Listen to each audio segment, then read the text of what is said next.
Assalamualaikum warahmatullahi wabarakatuh. Kami dari kelompok 5 Manajemen Perbankan Syariah akan mempresentasikan tentang penerapan resiko pada perbankan syariah, yaitu resiko hukum dan operasional, yang beranggotakan Fitra Ramadan 180148, Erlangga Davega 180173, Rizky Anafitia 180193, Dia Hanifah, saya sendiri 180197. Apa itu manajemen resiko? Manajemen resiko adalah suatu bidang ilmu yang membahas tentang bagaimana suatu organisasi penerapan ukuran dalam memetakan berbagai permasalahan yang ada dengan menempatkan berbagai pendekatan manajemen secara komprehensif dan sistematis. Selanjutnya, risiko operasional. Dari Basel II mendefinisikan risiko operasional yaitu risiko dari kerugian atau ketidakcukupan dan kegagalan dari proses internal manusia dan sistem yang gagal atau dari peristiwa internal. Tujuan dari risiko operasional yaitu untuk meminimalkan kemungkinan dampak negatif dari ketidakberfungsinya proses internal, kesalahan manusia, kegagalan sistem, dan kejadian-kejadian eksternal lainnya. Risiko operasional dapat menimbulkan kerugian keuangan secara langsung maupun tidak langsung, serta kerugian potensial berupa kesempatan yang hilang untuk memperoleh keuntungan.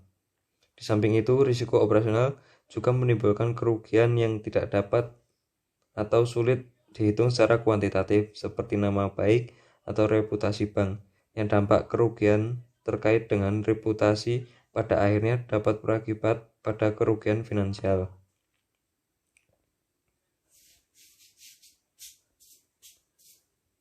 Selanjutnya, alasan mengapa risiko operasional itu perlu menjadi perhatian di bank. Yang pertama, bank lebih sering menerapkan program alih daya atau outsourcing, peningkatan popularitas outsourcing, dan penggunaan teknik-teknik keuangan yang mampu mengurangi risiko kredit dan risiko pasar. Di sisi lain, meningkatkan kemungkinan kerugian risiko operasional. Yang kedua, saat ini sudah berlangsung proses deregulasi dan globalisasi. Meskipun globalisasi memiliki beberapa manfaat bagi banyak pihak, di balik itu globalisasi menambah kompleksitas dan diversitas budaya, manajemen staff. Yang ketiga, regulasi perbankan yang semakin ketat, aktivitas akuisisi, merger, aliansi skala besar, dan juga konsolidasi yang memerlukan kapabilitas sistem baru yang terintegrasi, progres yang lebih rumit, dan kebutuhan sumber daya manusia yang lebih berkualitas. Yang keempat, penggunaan e-commerce yang semakin intensif. Berbagai macam inovasi teknologi semakin berkembang menguji kemampuan sistem yang terintegrasi. Dan yang terakhir, yang kelima, bank semakin rentan terhadap potensi serangan teroris dan bencana alam, dan perlu melakukan mitigasi agar operasional bank tidak terganggu. Baik, yang selanjutnya saya akan menjelaskan mengenai resiko hukum. Jadi resiko hukum ini dapat terjadi akibat adanya kelemahan pada aspek yuridis. Kelemahan pada aspek yuridis ini seperti contohnya karena adanya tuntutan hukum, ketiadaan peraturan perundang-undangan yang tidak mendukung dalam perbankan tersebut. Kemudian untuk perbedaan pada bank syariah dan bank konvensional mengenai resiko hukum ini tidak ada perbedaan yang signifikan. Adapun hal-hal yang harus diperhatikan dalam upaya menghindari terjadinya resiko hukum. Yang pertama, keharusan memiliki kebijakan dan prosedur secara tertulis. Yang kedua, keharusan melaksanakan prosedur analisis aspek hukum terhadap produk dan aktivitas baru. Yang ketiga, keharusan memiliki satuan kerja yang berfungsi sebagai legal watch tidak saja terhadap hukum positif, tetapi juga terhadap fatwa, DSN, dan ketentuan-ketentuan lainnya yang berdasarkan pada prinsip syariah. Yang keempat, keharusan menilai dampak perubahan ketentuan atau peraturan terhadap risiko hukum tersebut. Yang kelima, keharusan untuk menerapkan sanksi secara konsisten. Kemudian yang terakhir, keharusan untuk melakukan kajian secara berkala terhadap akad, kontrak, dan perjanjian-perjanjian bank dengan pihak lain dalam hal efektivitas dan effort capability.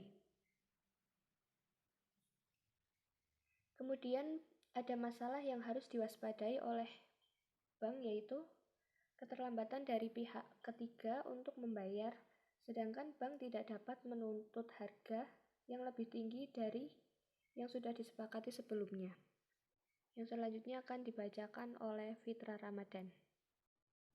Ya, untuk slide selanjutnya, berdasarkan kemungkinan dan dampak yang terjadi, resiko operasional yang perlu mendapatkan perhatian adalah: yang pertama, resiko operasional yang sering terjadi namun dampak yang terjadi dinilai rendah atau high frequency low impact. Yang kedua, kejadian terkait resiko operasional dengan frekuensi rendah atau jarang terjadi namun dampak kerugiannya tinggi atau sering disebut resiko operasional kategori low frequency high impact. Terdapat identifikasi resiko operasional untuk setiap produk, aktivitas, proses, dan sistem yang ada dan akan digunakan oleh bank. Yang pertama, identifikasi dimulai dari memahami bagaimana proses bisnis yang akan dilakukan. Yang kedua, dilakukan identifikasi terhadap faktor penyebab. Yang ketiga, manajemen kontrol dan proses operasional yang tepat. Setiap proses utama tersebut akan dapat mengendalikan dan mengurangi terjadinya risiko operasional. Terdapat hasil identifikasi tersebut dapat digunakan untuk memperbaiki kualitas proses kerja, mengurangi kerugian karena kegagalan proses, mengubah budaya kerja peduli risiko, dan yang terakhir menyediakan sistem peringatan dini terhadap gangguan suatu sistem atau manajemen.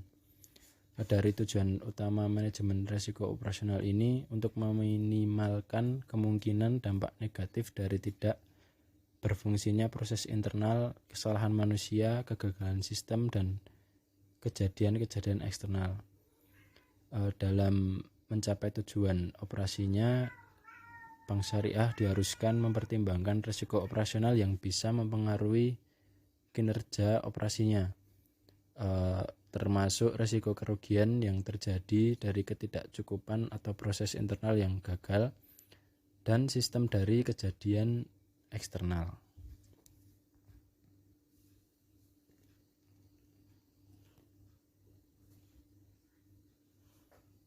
Sekian dari kelompok kami, kurang lebihnya mohon maaf. Wassalamualaikum warahmatullahi wabarakatuh.